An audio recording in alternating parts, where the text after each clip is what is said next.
Hello, everybody. Welcome to All Villa, No Filler. Please remember to like and subscribe. Subscribe if you love the mighty Villa. Now, I thought I'd do a little bit of a state of the Villa show.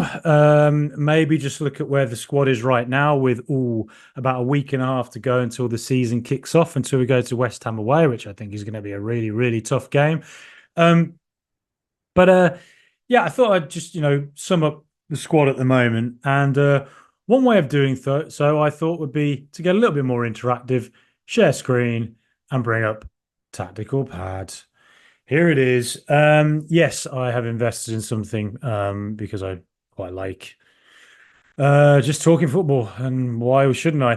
Anyway, uh, here we go. This is the Villa squad as of now. Now, I haven't included Lamar Bogart. He's the only one I hadn't, just because I kind of assumed he was going to go on loan, and I still veer towards thinking that's what he might do. But if I was to say who the main players are within all these different positions here, I think this is probably it at the moment, though. I suspect we'll have a few more outgoings, a few more incomings. We've seen the links today to Lutcherl Gertruida, who is a Feyenoord fullback. Very, very good player.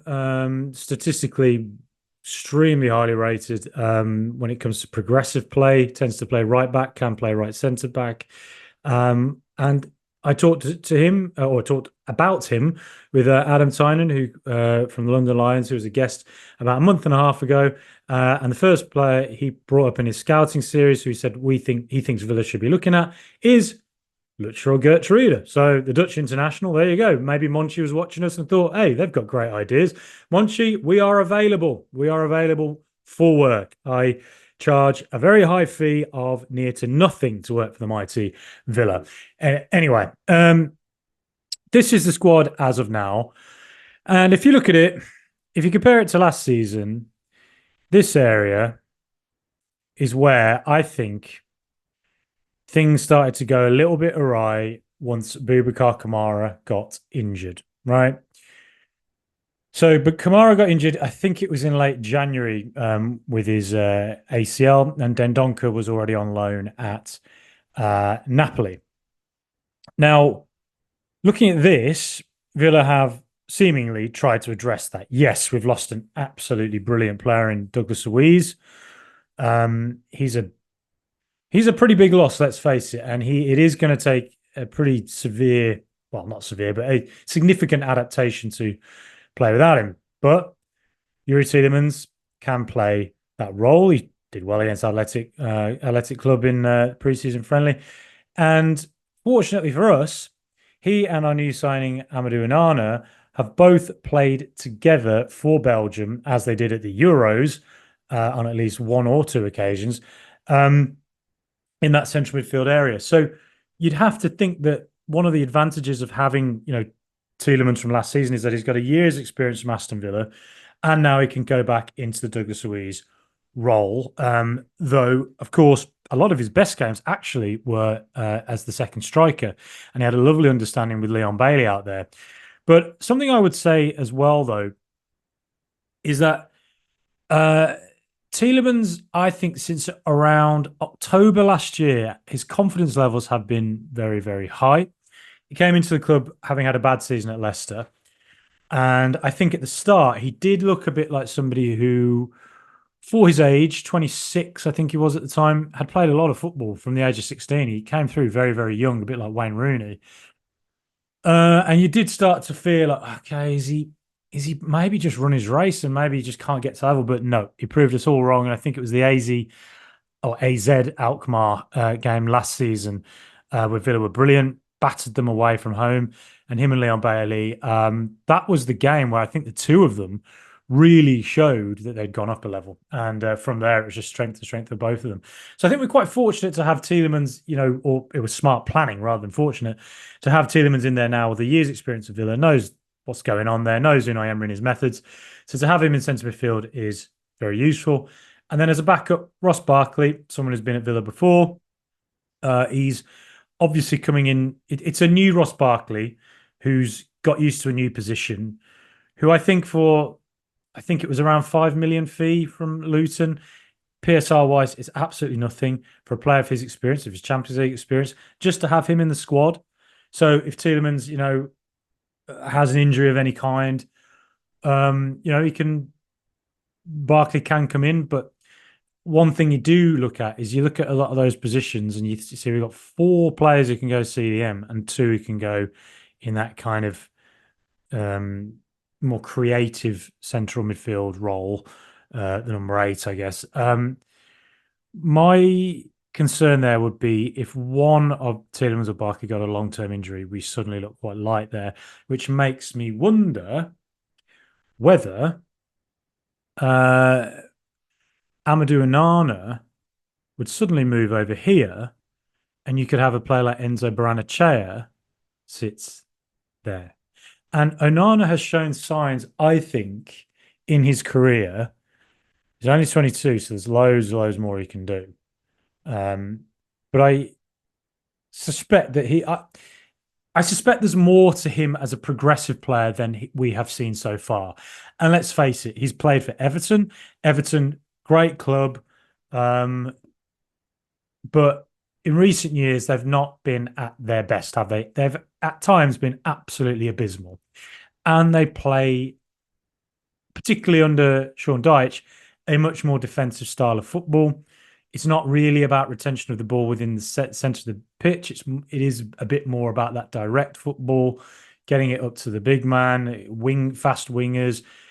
Whilst, of course, centre midfielders then a bit more hustle and bustle about them, more so than you probably see at Villa.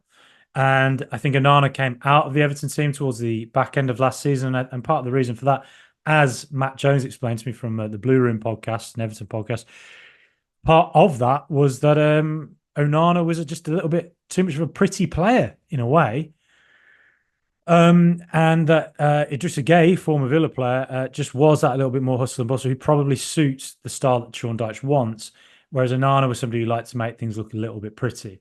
Now, of course, it's going to take a while for Onana to, fully get used to this CDM role, which is where I think he's going to start the season. I'm fairly sure what we saw at Athletic Club, most of the players who start that game, I suspect, will start against West Ham on the first day of the season. And so I think seeing Tielemans and Onana together, they have the experience of playing together for Belgium. And Onana has the experience of playing CDM in the Premier League. Big, tall, rangy guy, great tackler, brilliant tackler, great interceptor. But I do think there's more about him in his attacking play.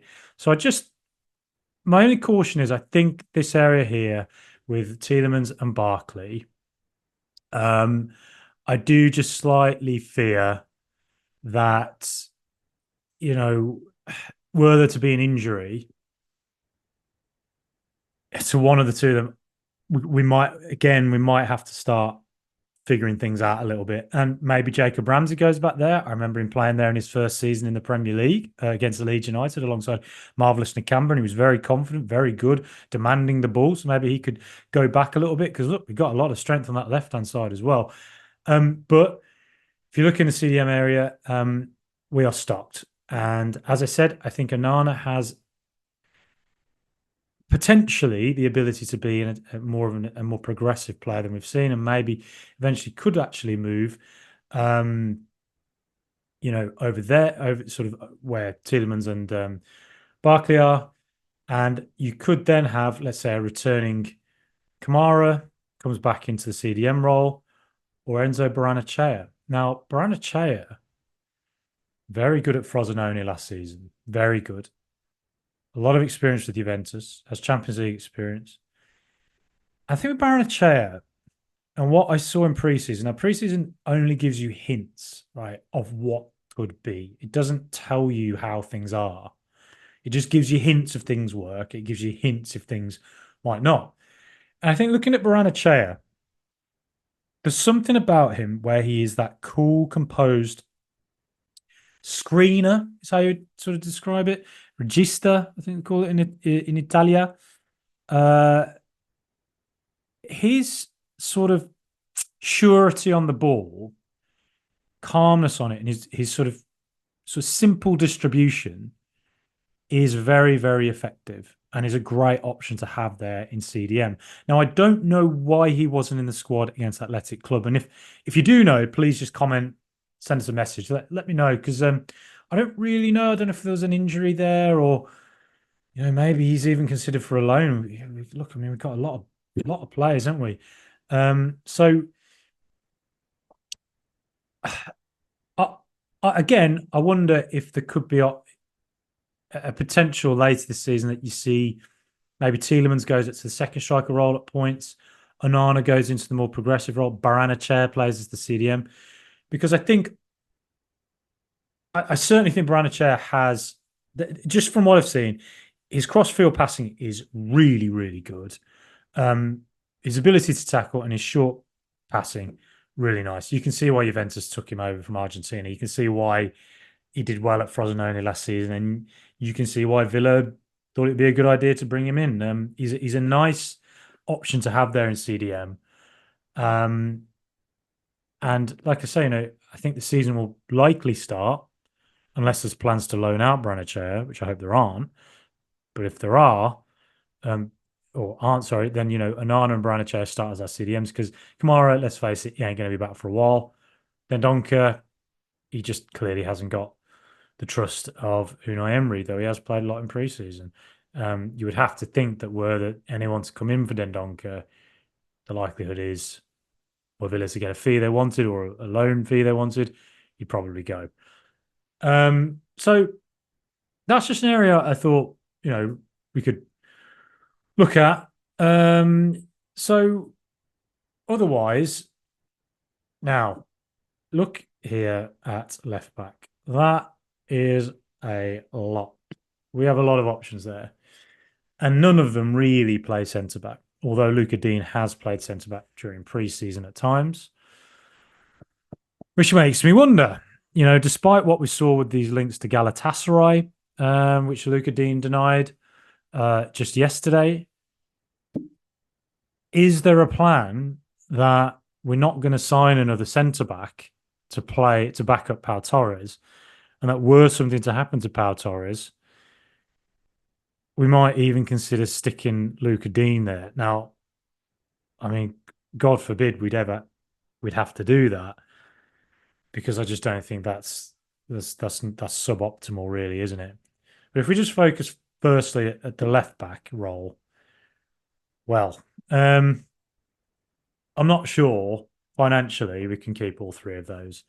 They're all, Ian Maatsen, obviously the plan is for him to become our starting left back within this season. But I think the fact Luca Dean started against West Ham is probably indicative that Luca Dean most likely will start against will likely start the season at left back. And I only say that because he's got experience of playing for Unai Emery. He's got experience of playing for Aston Villa, so he knows how this team works. He's a very solid player. We're going West Ham away first day of the season, so we are going to be a bit more on the back foot than we probably are for lots of other spells this season. He's going to have Jared Bowen out there to face up to, perhaps Mohamed Kudus as well, two absolutely brilliant players. And I think Luca Dean just is a solid option to have out there, rather than just immediately throwing in Maatsen into a pressure cooker like that, even though Maatsen obviously is an excellent player and has literally just played in a Champions League final, has international experience, has played for Borussia Dortmund, has played for Chelsea. So clearly he's a top player. And obviously, with the money we've put on him and the style of player he is going to be our main left back this season. But I just think Unai Emery might be quite cautious to start the season. And stick Maatsen, Luca Dean there at left back, which sort of leaves Moreno. Now, Moreno's a more like-for-like replacement for Maatsen. I love Moreno. I think he was a transformative signing for us and a massive part of how we got up into Europe in the second half of that season, of Unai Emery's first season. Brilliant, fantastic link-up play. The injury obviously hurt him. I don't think he quite has been the same player since, but he's not had the same amount of game time. You'd have to think one of Dean or Moreno is going to go. And I don't want to take a guess on who it would be. I mean, the fact we saw these Galatasaray links to Luca Dean, he's on big wages, big wages. I think that we're in an ideal world, and you were to have two options at left back in Dean and Matson, two players who are somewhat different profile and can be used in different circumstances. That's probably the optimal way of looking at it. But with Alex Moreno there and Matson, they're more like for like. I mean, it's good to have that option, but it just feels like one of them's probably got to go. And the fact Luka Dean featured at centre back, probably a little bit more versatile, but it's just those wages he's on. And I think were Villa to get an offer that took all them wages off the books for a season with PSR in mind, there might be a heavy temptation to take it. We'll see. I think that's definitely an area to look at in the coming weeks before the end of the transfer window. Now, looking again in defence, I mean, Pau Torres and Tyrone Mings. I love both of them. I think they're both brilliant players. Pau Torres, I mean, again, what a transformative signing he's been. Just going to take a glass of water here. My God, I can't half talk for bloody England, can I? So, looking here at Mings and Pau Torres, Torres, I think what more needs to be said? We all know it. I'm not some bloody expert talking about it, but the thing with Torres is that he, his ball distribution is just so fantastic. He's such a classic Spanish player. And I saw one leading football journalist say quite recently they'd watched Villa in pre-season or watched Villa games back recently and were shocked at just how great Pau Torres was. And I mean, it's well, yeah. I mean, to anyone who's watched him at Villa in the last season, he's been absolutely brilliant. And he got thrown in the deep end when Tyrone Mings got injured. And I'm sure that Unai Emery would have preferred to have kind of eased Pau Torres into the team, you know, rather than having to throw him straight away at St James's Park when Tyrone Mings got that catastrophic knee injury. Now, the problem is that whilst Pau Torres is fantastic, great.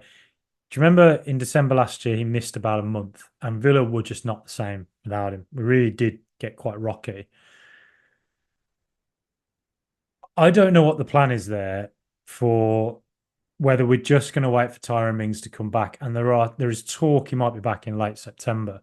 Now, if Tyrone Mings can come back and be the Tyrone Mings we all know and love, to have him and Pau Torres as two separate options at left centre back, amazing. Right.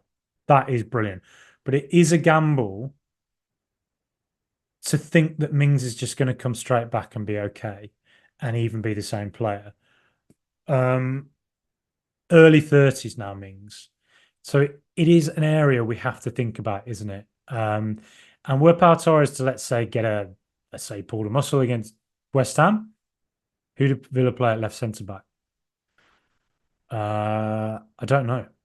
In the next few weeks, I really don't know. So it is a bit of a risk.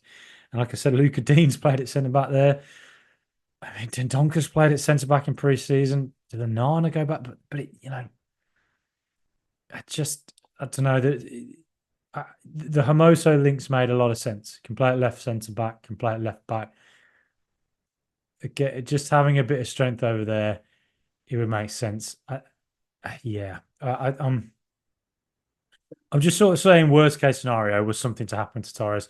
I do wonder what we do in that circumstance.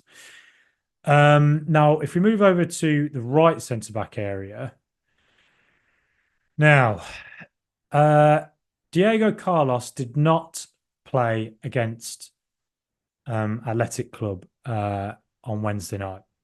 He didn't play against Club America in the final game of the US tour.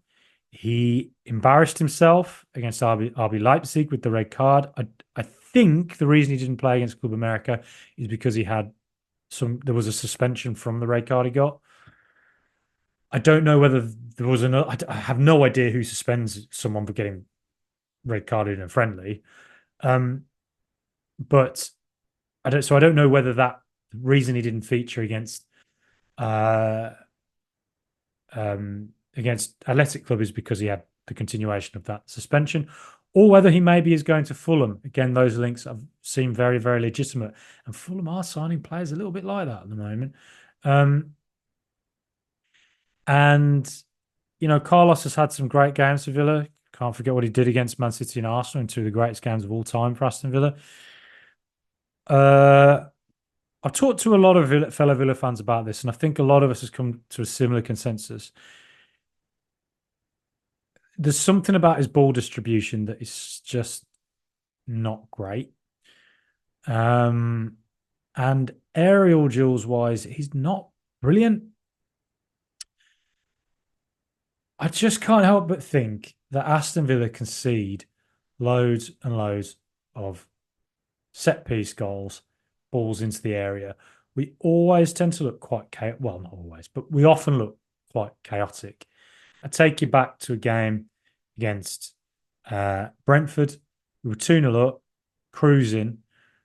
Brentford just went for it, bombed Sergi Reguilon down the left-hand side and whipped balls into Villa's area. And I think it was Pau and Conser in defence that day, possibly Carlos, whoever it was, uh, just fell asleep. Three balls into the area, three goals, and it was just so indicative of some of the frustrations that some of the sort of the worst characteristics of Villa last season, where Villa, and I've said it a million times, would go from composed and in control of the game to casual, looking like they are casual, and switching off. And sometimes you just need a Tyrone Mings there to scream and shout at everyone and get everyone to wake up and focus. And I sometimes wonder if we have that profile of player without Mings. And so I look at Villa's centre back options and I just think, without Mings there, is there a potential that we could have got another defender in, another centre back in this summer? Could we still get one who's just big and tall and wins headers? Good on the ball, easier said than done. Today we've been linked with Lucherel Gertruida.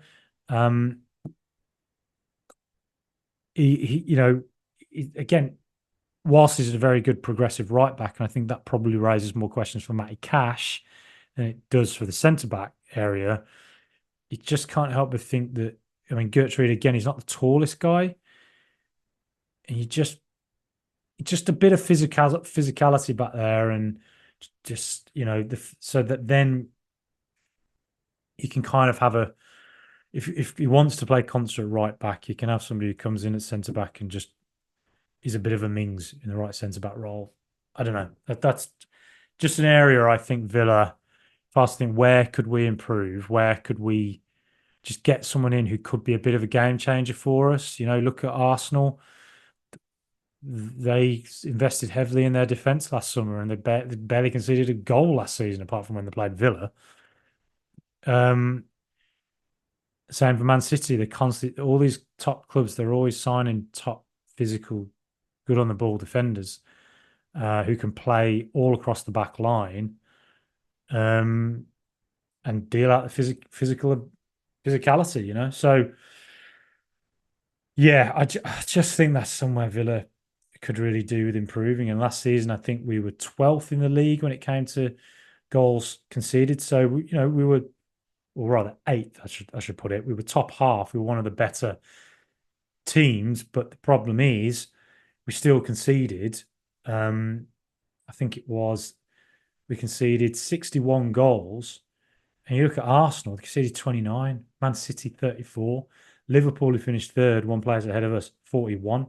Even Man United and Crystal Palace conceded fewer with 58. So Villa with 61, there has to be an aim this season to cut that down substantially if we want to continue to be in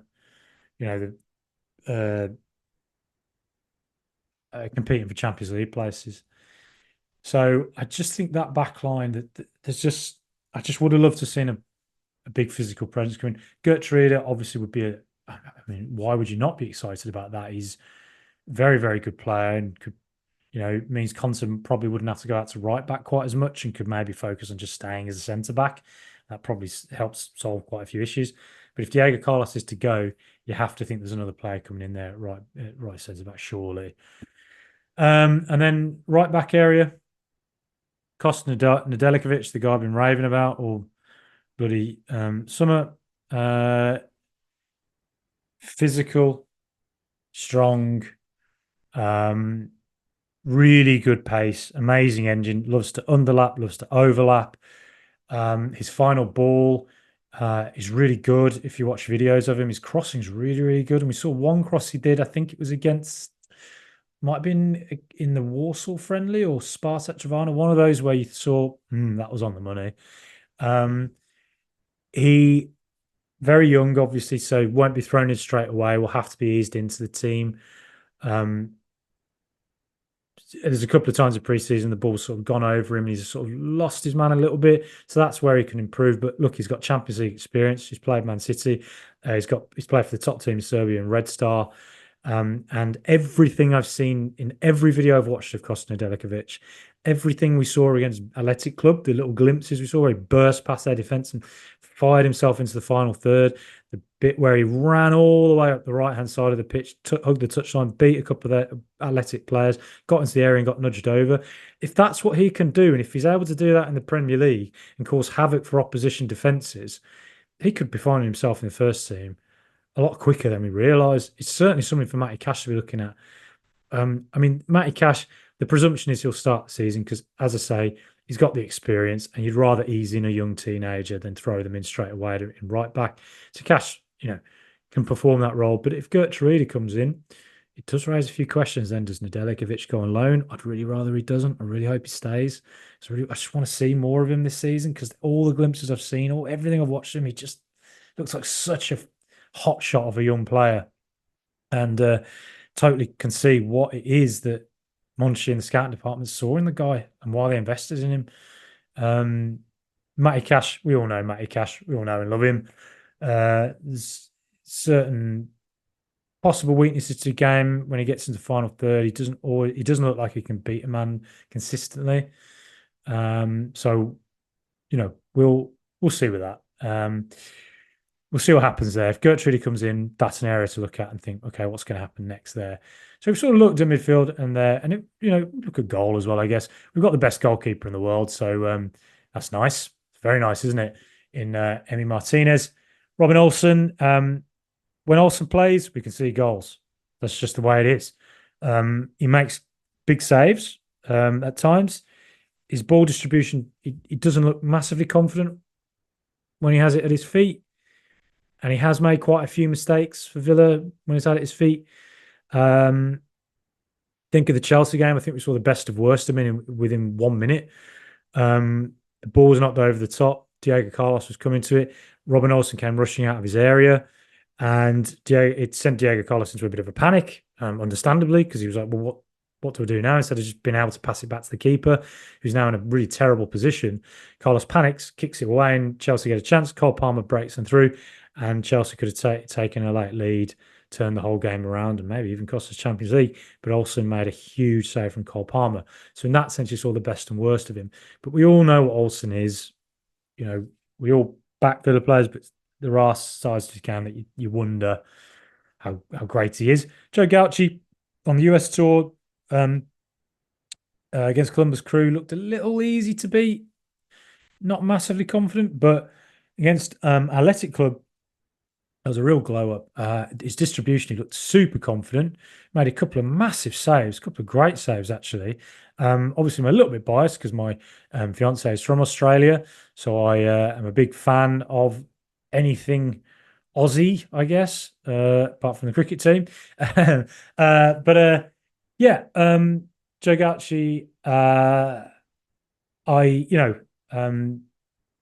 hope that he can the sort of form he showed against Athletic Club. Hopefully, that's a sign of things to come for him. He had a really good showing, I thought, and his ball distribution was probably the most positive thing. He was put under pressure quite heavily by Athletic on a couple of occasions, and he found a really clever little pass and into, I think it was Onana, and Tielemans on a couple of occasions. And so, yeah, fair play to him. Let's see how that goes. And Ziyech is really impressed as well during pre-season. So not all four of them are going to stick around. You'd have to think, Martinez will go on loan somewhere to gain a bit of experience. I jest, obviously.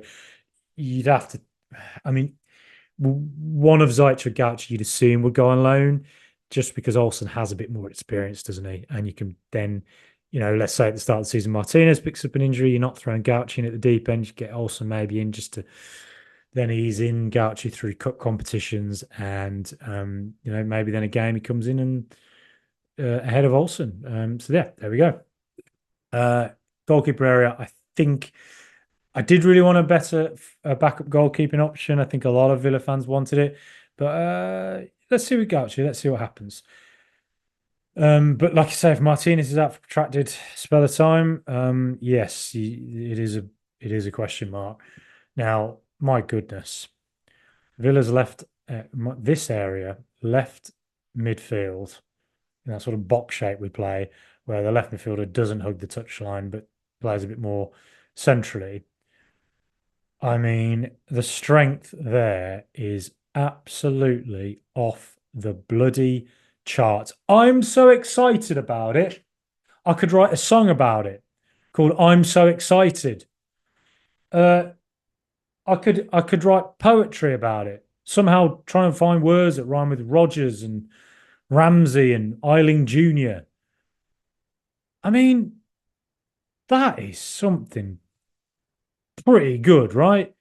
And I mean, stick bloody Jaden over there as well if you want. Villagine, Eiling Jr., Jacob Ramsey, and Morgan Rogers, all in that left midfield area. That area where Villa midfielders tend to take the ball on the half turn, dart at the defence, try and link up with the striker. I mean, wow. Morgan Rogers ended that season just gone so well. His remarkable rapid improvement. There were media reports that Gareth Southgate was considering calling him up for England. That's how quickly he improved. And it was the Wolves game that I went to where we won 2-0 back in March, where Rodgers, he'd shown signs before then, but in that game was where it's really started to come together. His ability to turn on the ball, to break away from a couple of players, and in tight situations, beat a man, link up. I mean, good God, his rapid improvement is so impressive. He looks like an England player in making. He looks like he's very young. He's 22, just turned 22. So there will obviously be probably patchy form for him at times. He won't always be brilliant for us. But my God, like you can't help but watch what he's done towards the back end of last season and in pre-season and just think, what a player we have there. And I think what's going to happen with him, I think he goes up here. I think he comes into this area where you've got McGinn, Buendia as the second striker options. You've got, who knows, Joao Felix as well, perhaps. You've got Ollie Watkins, Duran, Cameron Archer. Rogers in pre-season hasn't played in the left midfield area. He's played in the final third as a sort of roaming striker and as a second striker, again, in a roaming role. And against Athletic Club, he played here up front where Ollie Watkins plays. Watkins was injured, sorry, he's not injured. He's still coming back from his Euros exploits. And what Rodgers was doing so well, he was doing this. He was coming back and getting the ball, coming into these spaces. He was moving around here. He was over here. He was up there. He's just everywhere across the final third. And if you think of the first goal we scored, that happened because Pau Torres came forward as he does on the ball and looks to break past the midfield. If Everton clear their midfield by knocking it over the top, Aston Villa clear their midfield by sending a direct ball through the midfield, through the lines, into a striker who comes deep or a left midfielder who comes over here, or more often than not, the second striker comes here and takes it. But Morgan Rogers, for the first goal against Athletic Club, came deep here. Pau Torres had come up here, sent the ball right into Rogers' feet. Rogers one touch off to Tielemans, And Ramsey made the run here. Tielemans ball, Ramsey one-on-one goal. Brilliant football. And the awareness of Morgan Rogers playing as a centre forward to do that, to have the intelligence to lay it off like that, really good. And dear Lord, that finish he had against Athletic Club, where he chipped it over the keeper. I know it was offside, debatably offside. The intelligence and the awareness to do that, absolutely fecking well, off the charts. You are really, really talented if you have the technique and the vision for a finish like that. And Rodgers has scored a lot of goals from outside the area. For Villa, he tends to score kind of in these zones, just on the edge of the area. Think back to Brentford, his first goal was from sort of there, wasn't it? Second striker area, bottom there. He scored again against Chelsea, again from outside the area, down there. It was against Brentford, where he got the ball here. Beat a couple of lads, or Bournemouth, sorry, that was it. Beat a couple of defenders and just knocked it past. It looks like he can score all types of goals from kind of anywhere. But I suspect that Rodgers is not going to play in that left midfield role. I think he's going to be further up the pitch this season. Is he the heir to Ollie Watkins? Is that where he's going to end up in his career as a striker? Potentially. I have a feeling he's going to start second striker. Because if you look at this pitch here, you've got McGinn and Buendia as two sort of second striker options. McGinn, of course, can play back here as well in the Tielemans Barkley zone. I don't love him there all the time. I think he can be brilliant there, but I think I prefer him a bit further up the pitch. Let me know what you think. I'm not saying what I'm saying is right. I could be absolutely talking complete load of you know what, but I just quite like him as a second striker. But I think Rodgers is going to be in that zone, the second striker role, and I think at times this season maybe even goes up front. And again, if you think back to last night, Luca Dean came up the pitch. Morgan Rodgers, as the striker, came just a bit deep there. Dean into him, and Philogene had made the run. Instead of Ramsey this time, it was Philogene. And Morgan Rodgers had a defender on his back, touch around the corner into Philogene, perfectly weighted. Philogene, good touch, great finish. It was a great goal. So that's 2 Villa goals against Athletic Club that came about because of Morgan Rodgers' movement on the left-hand side playing as a striker. The first goal with the ball from Torres and the layoff to Tielemans. The second goal with the ball from Dean into Rodgers and the layoff, or the touch around the corner into Philogene. Rodgers is demonstrating his versatility and his ability. And Unai Emery, how the hell he saw this in him at Middlesbrough in a sort of very boring game we played against them in the FA Cup. It is remarkable. It is absolutely remarkable. What is you just can't help but think that he's going to be a real breakout talent in the Premier League. I think this season, if I was to guess who the breakout talent for Villa is, young player, I'm going to say Kosta Nedeljkovic. He's the one I'm most excited about. But if I were to say who I think the breakout talent within the Premier League is, who the one other Premier League fans take notice of and think, bloody hell, who is this guy? Yeah. I think there's a good bet, but not saying it's definitely going to happen. There's a good bet it could be Morgan Rodgers. Now, I'm actually going to put Morgan Rodgers in the centre, in the second striker area, because I just think that's where he's going to start the season. So if we move it to a 3 on the left, you've then got Jacob Ramsey. Wasn't it amazing to see him back? Brilliant finish against Athletic Club. Brilliant run. A couple of moments where he charged forward. His link up with Morgan Rodgers was really nice. And you think of Rodgers and Ramsey, there's physicality there. The addition of Onana within midfield. What you could say with Villa is at times we look a little bit like we lack physicality, which is the question mark I still have over our defence, to be honest. I still think our defence lacks a little bit of that. But if you look at Onana in midfield, you got McGinn, who's hustle bustle. You got Jacob Ramsey, big strong lad. You got Morgan Rodgers, another strong lad.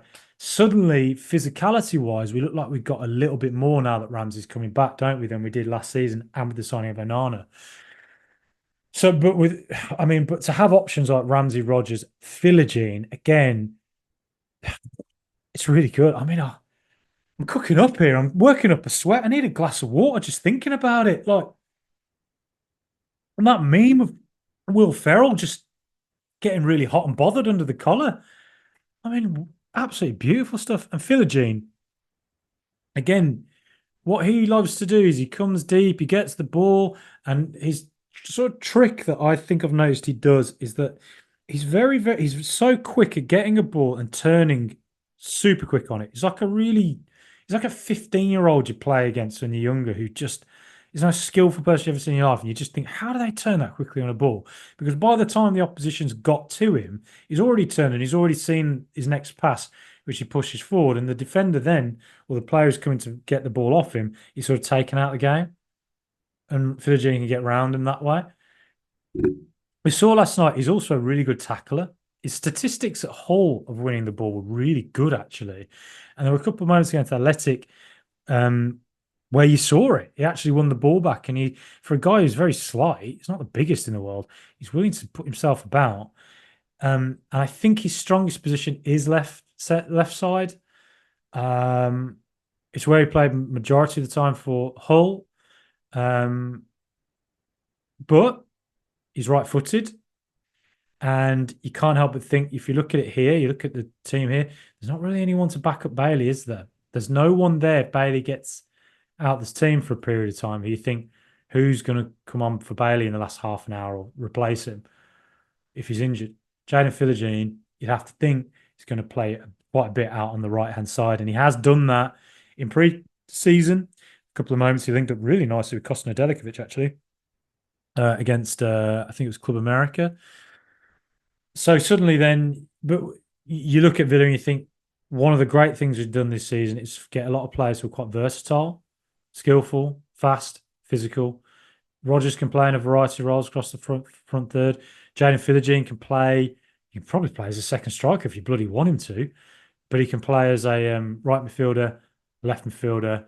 And if Villa really want to shift it up, do something a little bit different, take a team by surprise, who says that this season we don't put, say, someone like Luca Dean as a left back who, or a new signing who comes in and who's a left centre back and plays as a left back, and actually put our team a little bit more defensive down the left hand side, have a player like Kostina Delikovic bomb on down the right, and have them Philogene hug the left touchline in the way that Leon Bailey does on the right.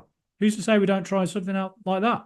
At least it means we have Unai Emery has options to figure out or to look at what he can sort of. He can go to the team and be a bit less predictable, because I think, again, opposition teams now know what Villa do, right? And they come into games well prepared for it. That's the nature of the beast.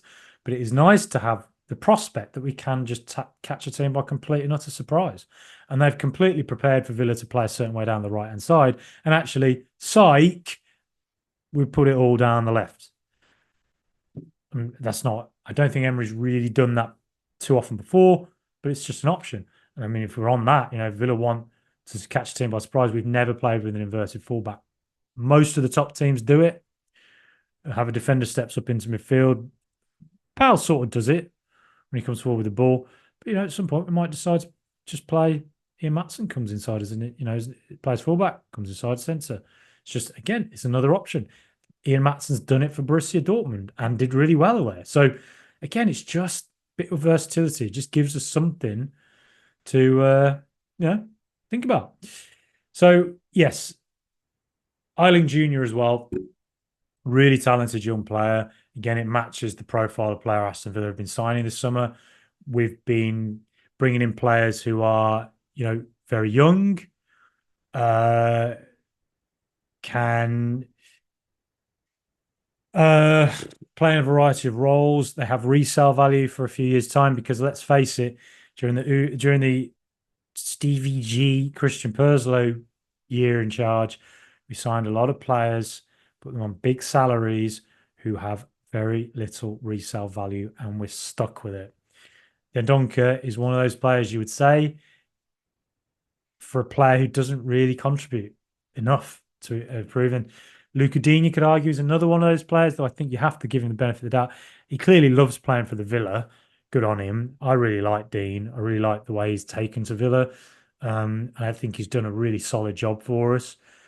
It just is that he's on big wages, and it was a big transfer fee for a player who maybe doesn't make quite the differential that, a player with that sort of outlay you would want. Anyway, I really apologize if it sounds like I'm getting at Dean. I'm not. I'm just saying the practicality and realities of FFP, the way it is, unfortunately, that's kind of how we have to think at times. Eiling Jr., though, I haven't seen a great deal of him in pre-season. There's a couple of occasions where he's got the ball and managed to turn and beat a man or beat two men kind of in very tight situations.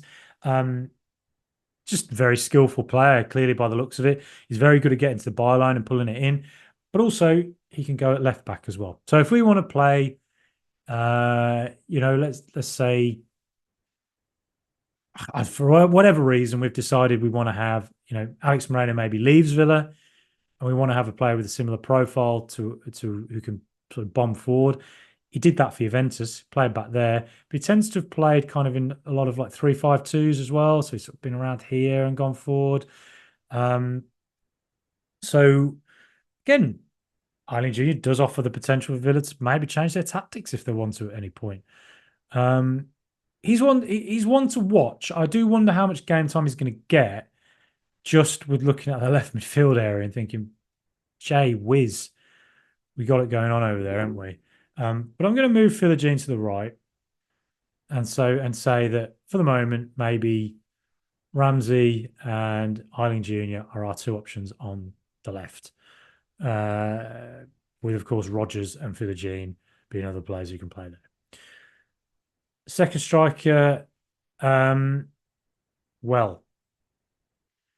you got Buendia, McGinn, and Rodgers. Buendia, it's brilliant to see him back in pre-season, and two trademark passes from deep, beating the defensive line into Cameron Archer last night, who was playing off the last man.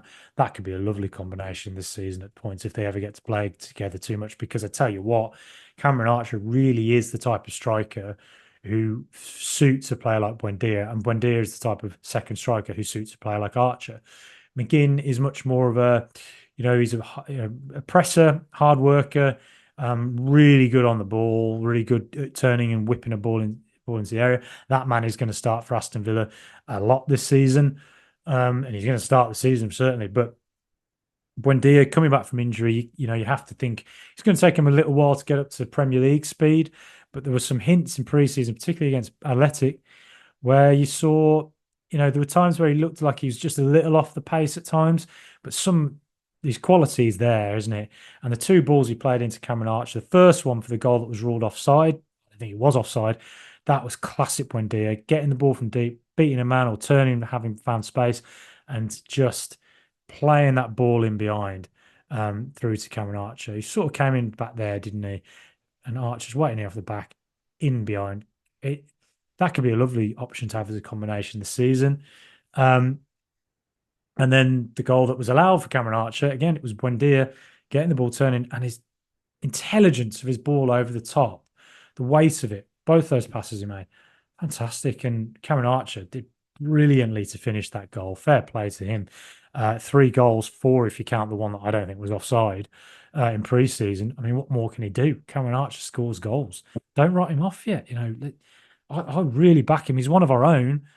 I really, really want to see him stay at Villa, and I really want to see him excel and, prove a lot of doubters wrong, because I think, no one expected him to make that step up from Solihull Moors to the Championship and go and score a load of goals like he did, particularly at Middlesbrough.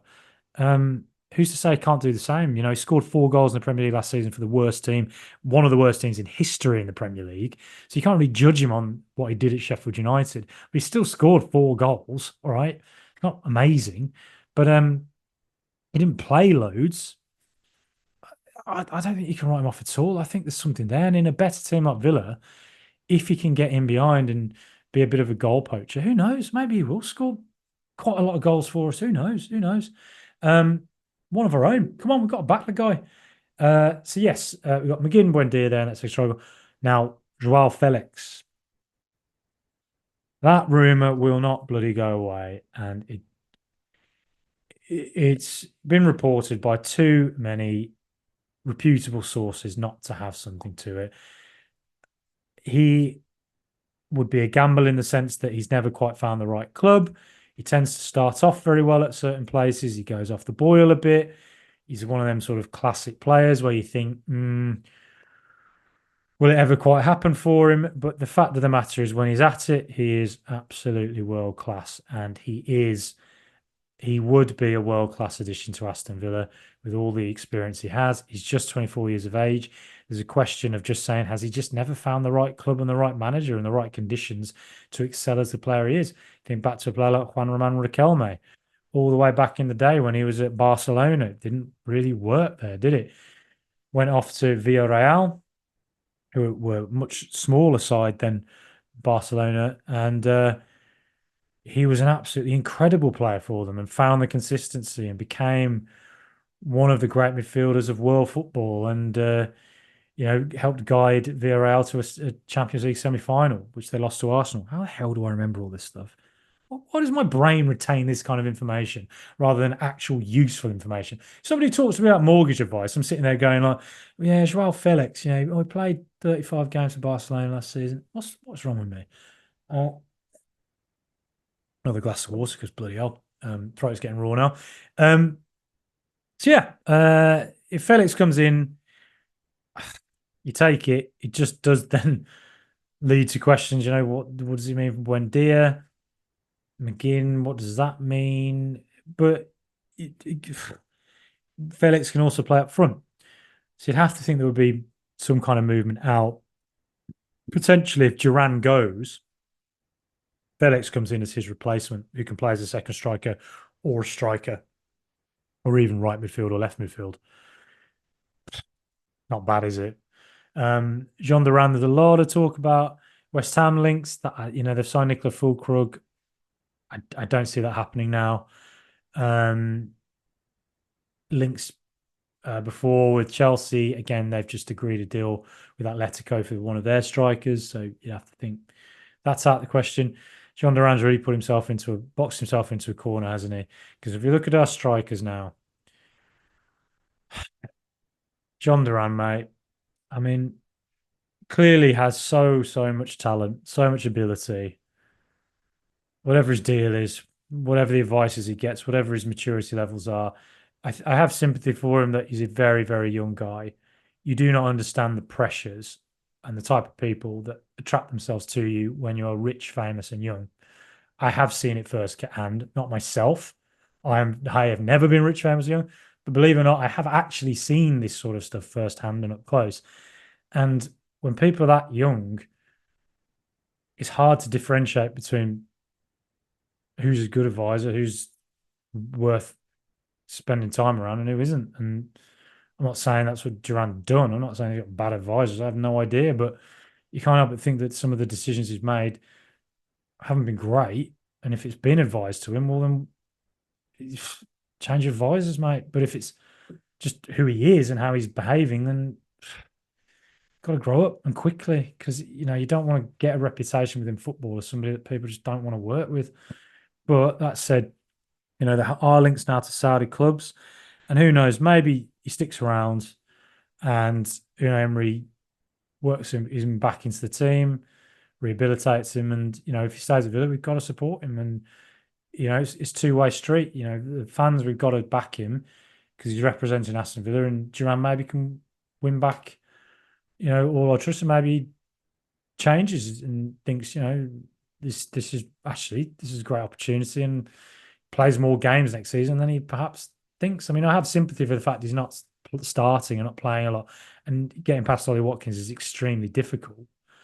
But that's the fact of the matter. We've got one of the best strikers in world football. And so I have sympathy for him if he wants to start more and he wants to go elsewhere to get that. You can't argue with that. Fair enough. But he's got all the talent in the world. He does. If you were to put a bet on now and say, will he stay at Villa now? Probably not. But then who's going to sign him? And would he go somewhere like Saudi? I don't know. Don't know. An interesting one indeed. But anyway, that striker role, with Cammy Archer, Watkins, Duran, potentially Felix coming in. It's not bad. It's not bad. If were Watkins to again be out for a prolonged period of time, big worry. Big worry. But it's a difficult one to talk about just yet until we know exactly what's happening with Duran and who potentially might come in and replace him. That's the fact of the matter. So yeah, I mean that I thought I'd just do that. A little talk. Let me know what you think. Um, you know, I think there's a fair bit to be excited about. Um, now, what I'm just going to do is go through the team and think about who might start this season against West Ham. And let me take Barkley off, but so dear me. So yeah, not going too well, that is it. So take Duran out. So we have Watkins up front, Rogers, Jacob Ramsey. So there. Look, anyways, the technology's not really working with me here. Whatever. So you got Ian Matson there, left back. So if you move Luca Dean there, I have a feeling our defense is going to look like that to start the season. I think it'd be Luca Dean, a left back, just because of what we saw against Athletic Club. I think the midfield will probably be Onana and Tielemans. Leon Bailey out on the right. Rogers there on the left. And then you've got John McGinn as the second striker. I think if I was to guess, I think this is probably how it's going to look against West Ham. So nothing's changed in defence at all. I really would like to see another centre back. I just would. But where it will change, obviously, is when Ian Matson works his way into the team and maybe even a Delikovic at right back. But to start the season, you just have to think Emery's going to go conservative. Away at West Ham, you can't really take too many chances. That's a tough place to go. And then Tielemans and Onana as that central midfield pairing. Morgan Rogers out on the left. John McGinn as the second striker. Watkins up front, and Leon Bailey on the right. Who knows? Maybe Unai